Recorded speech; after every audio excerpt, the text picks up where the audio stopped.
नमस्कार. गडचिरोलीमध्ये माओवादी विरोधातील सुरक्षा दलांच्या कारवाईला आणखी एक मोठे यश मिळाले आहे. दिनांक 4 ऑगस्ट 2026 रोजी महाराष्ट्र छत्तीसगड सीमावर्ती कुमनार जंगलात बंगाडी पोलीस मदत केंद्राच्या हद्दीत गडचिरोली पोलीस आणि केंद्रीय राखीव पोलीस दलाच्या संयुक्त कारवाईत जमिनीत पुरून ठेवलेला मोठा शस्त्रसाठा जप्त करण्यात आला आहे. या साठ्यामध्ये एक SLR रायफल, एक 303 rifle, 7-12 bore rifles, 3 single shot rifles आणि 2 बॅरल ग्रेनेड लॉन्चर यांसह एकूण 14 अग्निशस्त्रे आणि स्फोटक या साहित्याचा समावेश आहे.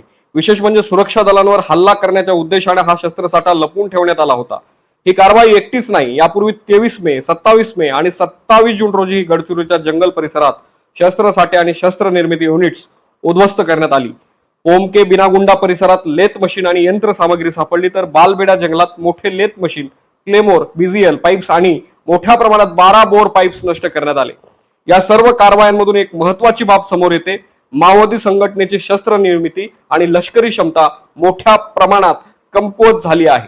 दरम्यान मे 2026 मध्ये ऑपरेशन अंतिम प्रहार नंतर गडचिरोली पोलिसांनी जिल्ह्यातील सक्रिय सशस्त्र माओवादी संख्या नगण्य झाल्याचे स्पष्ट केले होते. देशभरात सुद्धा मोठ्या प्रमाणात माओवाद्यांच्या अटका, चकमकी आणि आत्मसमर्पण झाले आहेत.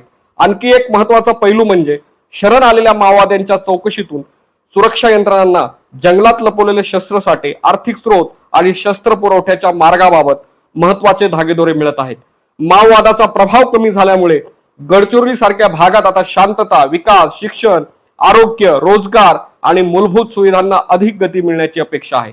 त्याचबरोबर आत्मसमर्पण केलेल्या माओवाद्यांचे पुनर्वसन करून त्यांना मुख्य प्रवाहात आणण्याचे आव्हानही तितकेच महत्वाचे आहे.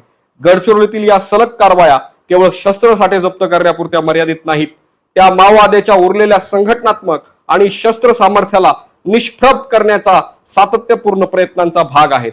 आता आव्हान आहे उरलेले अवशेष पूर्णपणे नष्ट करणे आणि त्याच वेळी नक्षलग्रस्त भागातील नागरिकांपर्यंत विकास आणि विश्वास पोहोचवणे. गडचिरोलीतील ही लढाई आता निर्णायक टप्प्यात पोहोचली आहे. व्हिडिओ जर्नलिस्ट सोबत मी परमेश्वर सोनवणे, दर्पण मीडिया, महाराष्ट्र.